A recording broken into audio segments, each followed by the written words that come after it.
During the chat that I had this weekend, someone asked a question to me, or in one of the comments, do you still invest in the stock market? And I thought I'd make a video answering that and my experience in investing as just an average person. Now, I am not a financial advisor. I've never worked in a bank or none of that. I've been a machinist all my life. I worked in a factory. And anything I know about investing or the different investing vehicles available to the average person over the past 40 years, I've had experience with. And in this video, going to explain it to you. When it comes to investing in the stock market or something, way back, I'm so old, I remember working for companies that they deducted a little bit of money out of your weekly paycheck and you had a pension fund. I worked for some major companies, General Electric, there was Chicago Pneumatic. I remember during one of the financial crises, people who worked at Bethlehem Steel, worked there 30, 35 years, were getting a pretty substantial pension check that was cut in half because of the financial crisis. So in the old days, you really kind of didn't have to worry about it. You know, like I said, when I worked for General Electric, if I did my 30 years there, I would have had it made. And they had a pension fund, and they also had what they called savings and security, which was a 401k that was new somewhat back in the 70s, 80s, or whatever. They didn't call it a 401k, they called it, their program was savings and security. And I think I passed on the savings and security. Because I figured the pension, if I stayed with this company long enough, was more than enough for me. So that's my first involvement in it. And also, in the 80s and 90s, things were a hell of a lot different. You had more money.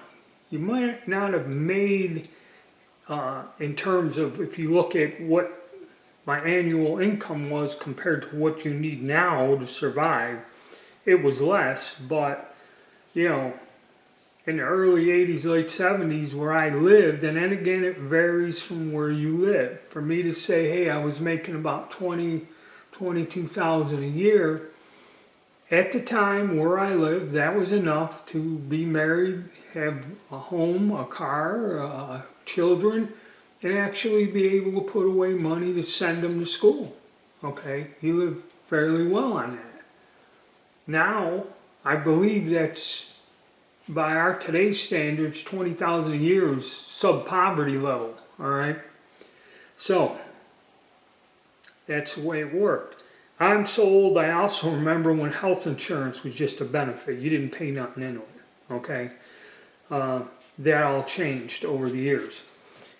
As the 80s and 90s progressed, you had mutual funds, you had all this other stuff, and I did invest in a mutual fund on the side, just my own, because I ended up losing my job there, and I had went to work for a smaller company, and they had their thing, but I also had the mutual fund, and actually putting in $50 a month or $60 or something like that a month away. The stock market and everything back in the 80s and 90s was a different place. I mean, stuff went up. Okay, I actually, started to gain money on that thing on the side, and that was just my personal thing. It wasn't connected to work. Everybody offered you a 401k program. The 401k program is you will go in there, and usually you had choices on the level of risk. High risk, high gain, low risk, and you had variables, and you would sign up for it, and generally you would put in 6% of your pay, and the company would match it. Some companies would match half. So it would be 9%. You'd be getting 9%. I've worked for some years later where it was 100%. So if I put in 6% of my pay, I would be getting 12% put into that account every month. And again, a smaller company, what I say by a smaller company, they had 80 employees in this facility. You know, I've worked for places that had 4,000 or 5,000 employees in a factory to where they had 8, including the owner. Okay, so I've worked in various size companies over the years. But an average size company, you know, anywhere from 50 to 100 people, the way this was set up was you had the 401k that you put in. So you put your 6% in, you got your 50% match. Then in lieu of a pension fund, they had what they call profit sharing.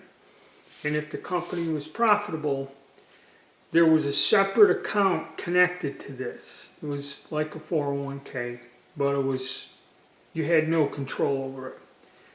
So like every year, at the end of the year, they look at the profits and everything, and you would get $800, $1,000 placed into an account in like a 401k. Then after it was either 6 or 8 years, you were vested, and then if you left the company or moved on or whatever, you could transfer the 401k and your share of the profit sharing with you as a 401k retirement. So that's what I had. And everything was hunky-dory, and we all had a ton of money, and it's going back 30 years. I was young, and I had a damn good base in there. Okay, money accumulated. And during the 90s, the stock market was going crazy. There were years where we made 16% on our money. Okay? So that bullshit they told you that, hey, if you keep putting in a few dollars a week with your employer's match, you'll end up having $1 million by the time, you're 60-some years old like I am now. And the thing is, if things went along that way, that would be true. Okay? But that ain't what happened. Okay? And where I got into stacking is, like I said, I was looking at investments. So I had my 401k, I had a mutual fund. And I said, you know what? Everyone says they have about 10% in precious metals. At the time, I was buying silver. Silver was $7.25 an ounce when I decided to do this. And I liked, I went and talked to a guy. I had a local coin shop, was set up, and I had a rapport with this guy. He'd sell you, 5-ounce, 100-ounce bar with a premium. You buy it, and he says the silver goes up to this point. You come in, he paid you spot, okay, in cash. And he said the best way to do it, he went and pulled out an Engelhart 100-ounce bar. He goes, if you got the money, buy the 100-ounce bar, okay? He goes, this is what my premium is on it. And he goes, once silver goes up to that amount, another, $1, $2 or something, he goes, then you start making money. You bring this bar back to me, I pay you spot for what it is. Well, I kind of didn't have the funds for 100-ounce bars, but that's why I bought 10-ounce bars. And at the time, silver was $7.25. Then, I guess when digital photography came or something, there was a crash in the silver market where silver dropped down to $3.25 an ounce. So there I am holding a bag on about 100 ounces. I paid 7 something for, and now it's worth, 100 ounces, $7.50. It's $750 I laid out. Now it's worth $325. So what do? Like they say in the stock market, you buy some more. And I bought more when it was low and kind of added it in there. But the metals weren't the main thing. I still had my 401k, I still had that. The economy started getting very unstable towards the end of the 90s, and then globalization and the communism and all this other crap. It used to be against the law to buy products from China and Russia because they were communist countries. You couldn't import or sell anything in this country from those countries because of the difference of the labor costs. Well, things got worse and worse. Manufacturing went in a toilet. At one time there were 5 million people like me, and then I guess they lost millions over the couple decades. They lost millions of manufacturing jobs. Okay, so now you were in a type of employment that it was easy to find a job somewhere. You might not get paid the same. There'd be a difference in your pay, but you could always find work working in a factory of some sort. That changed. And then the tech bubble, when it burst, I forget, it was 2000, 2001, that's when we took a hit. That's when we lost I forget what that guy was, 65, almost 70% market readjustment come crashing down. And all that money in my 401ks, all that money I had in my mutual funds, it was 70% of it was gone. Through no fault of my own. I didn't gamble it, and me and just about everybody else lost our ass, okay? So that's when I really got into stacking. That's when I would buy like these Eagles. I'd buy tubes of them, and I never put a dime back into a 401k program after that, okay? For a while, okay? So I stacked a lot of silver. I was getting it at $3, $4 an ounce. I forget. I don't think I was paying $5 for Eagles back then. I buy a whole tube of them. A tube of Eagles I get for about $100, and I think the last one I sold because I needed my sold at a cost. I think I got $120 for a sealed tube of Eagles. I went to the coin store and I turned it into the guy and said, "Hey, I need gas money." And then it got to where I had too much in my silver holdings. And then, like I've said, the system's against you. Things got to where you really didn't have nowhere to invest. Okay, after 2000, 2001, silver did go up, and then the stack that I had around 2006 or something, that's when I sold out everything and got out of the silver. And then what I did is some companies they automatically enroll you after so many months in 401k. So one company I was doing well when I relocated. I had almost lost everything. Had to relocate to another state, got established, got a decent job, halfway decent job, was working a lot of overtime, was making some money to where I was getting ahead again, and they had a 401k program that they had 100% match. And you can put it like up to 10% of your wages a week in there. And I think it was even overtime wages, which, so every company offers you something a little different. And that's where I went and built. Then after a year or two, I was able to transfer whatever was left in my old company into this. So I had another kind of substantial thing that was growing. And for these years that were pretty good, it grew. And I actually got something back in there. But then it'd have another readjustment, and it would go up, and it would lose 20, 30%, and back and forth, and this and that. So it was like you're digging yourself into a hole you can't get out of. Okay? And all that I believe happened, again, this is just my opinion. I'm putting that money in there and it's paying some advisor or something that's paying his job. Because no matter what the stock market does, he gets his paycheck from processing my money. So I kind of got pissed. When I lost that job, I kind of transferred it into my own with Morgan Stanley or something, some investment. They advised me to move it out, put it with this, and get this financial advisor. And this guy screwed me. He put me in some kind of a fund that when I eventually went, I took it out, put it in CDs and that. And eventually the guy told me, he goes, yeah, this is a thing, they're giving you this fee heavy thing. And it was kind of like anything I made on the money, they were deducting in the fees for managing the account. So even though it was making something, the fees they charged for this fund, unless you were shoveling more money in there, it was negating it and it went nowhere.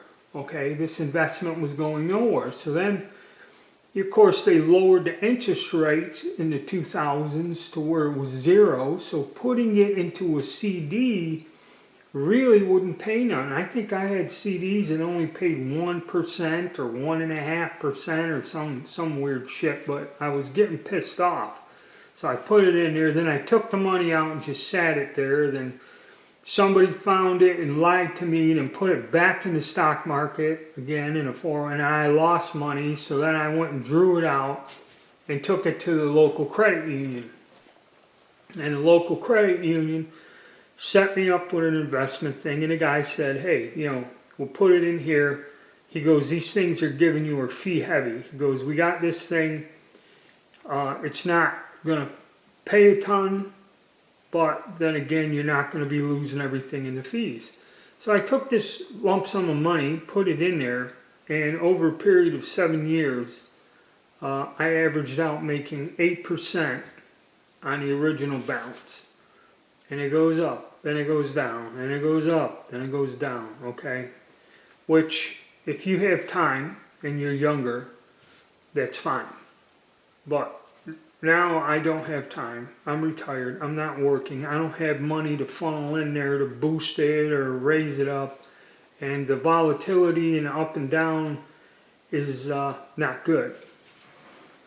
So what I did at that point, and this year actually, because things are unstable. Just look at the gold and silver, okay? And everybody's on edge, and everybody who's in the stacking and watching money, things are highly unusual. The whole world is unstable. This government keeps flying down the road further into debt. There are predictions about anything and everything. And one of them is there's going to be another one of these stock market crashes to where 60-70% of assets are going to take an adjustment, they call it. I'm not in a position to risk that. So the only good thing is, which has happened in the past when the economy was stagnant, is I took the money out, put it in CDs, and the CDs are actually paying something. A huge amount, but it's something better than 1% or 0.5% or whatever. It's better than that. You can shop around and find some CDs. They're about 4.5, somewhere maybe even a little more, depending on what you're getting into, but you have to talk to a financial advisor. So, half of what, and the only thing about CDs is you're not going to lose the money, okay? So that's why I'm kind of laying out of the stock market. I have no idea what's going to happen. I do have a fear that there's going to be, again, like around 2000, 2001, a huge loss, okay? And I'm not at an age or I'm not in a position financially to withstand that whatsoever. Okay, and that's my opinion on it. Now, why I got back into the metals again, when I kind of swore I wouldn't, because I did have to hold my stack for 17 years till it was advantageous for me to sell it, and I had to sell it privately myself. Okay, I didn't go to a coin store or walk into a place and say, here's so many 100 ounces of silver, I want to sell it all. That's not what I did. I did make more money. There were risks. It was a pain in the ass, but that's what I did. And I really kind of don't want to go through that again because the circumstances and the method I used, which was eBay back, all them 15, 20 years ago, was different. And it worked in my favor. And that's why I made the video about eBay. If for me to do that again now, it would not work in my favor. Okay, the spot price on the silver would have to go up so high to where I could sell, liquidate this, and actually with all the fees, taxes, and everything else, okay, it may be to where I would have to go to either selling to somebody online, which you can do, but generally, if you're selling less than $2,000 worth of metals, they won't cut you. They won't deal with you. Okay, and you have to box it up, ship it to them, and then you get paid out. There are several of the larger online dealers that'll do that. That may be the method I'll go because a local coin shop, like if you watch Silver Seeker, it's a crapshoot on what somebody's going to give you. Okay, you could go to a store where the guy, his clientele ain't buying what you have. Like say you got a bunch of 10 ounce bars, well he don't sell those that often. So for you to bring a whole bunch down, he's not going to give you an offer on them. Okay. That's where the only advantage we have now is you can call up a place like SD Bullion, Bullion Exchange, and that, and ask around and see what they pay you to mail their thing. And it would be probably a one-shot deal or in increments of a minimum $2,000 in value. Okay, and that's something a lot of people, might not have on hand at the time. But as for the future of the stock market, I have no idea. It's anyone's guess. There's too many strange things politically. The ongoing wars do have an effect on this. The whole economy is it's unstable. That's the best way to explain it. Things are so unstable now. It's anyone's guess what can happen. And really, you don't have that many choices. The stocks that I took out and put into a CD have gone up exponentially. But then again, I remember, like I told you, we made 16% one year, and about 3 years later, 70% loss. So, don't have a crystal ball, can't see the future. That's just my opinion and my experience. I thought you'd like to hear it. So take it for what it is and use your head. Keep informed, keep on top of things. Alright, thank you. Hit the like button and subscribe. Alright.